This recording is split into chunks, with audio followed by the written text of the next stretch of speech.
It comes too late for many. In the battlefields of Burundi, 15 years after the civil war began, this tiny nation is still heavily militarized.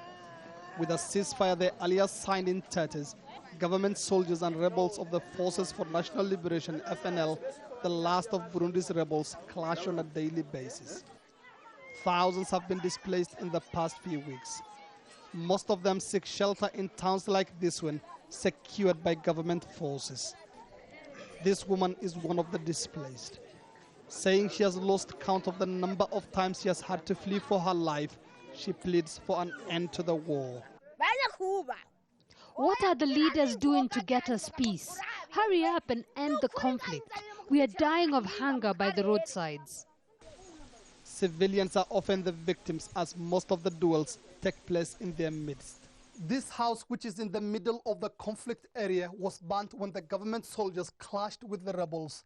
The family that lived here did not get the chance to salvage any of their property. Unlike most of the villagers around, they fled to the nearest town for safety.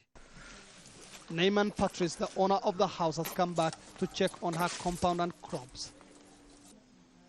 Days after her house was touched, she is still in shock.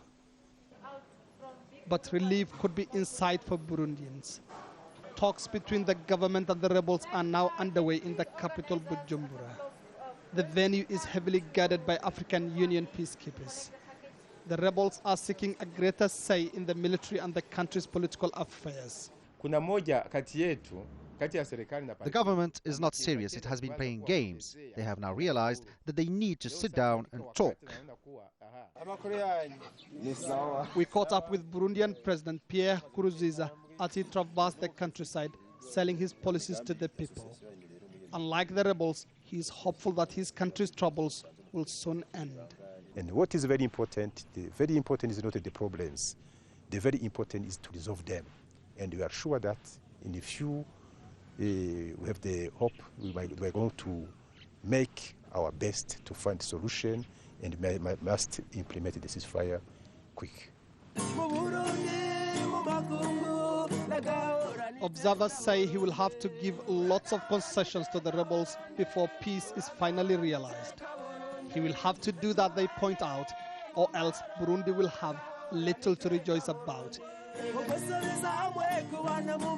Mohammed Adow, Al Jazeera, Bujumbura in Burundi.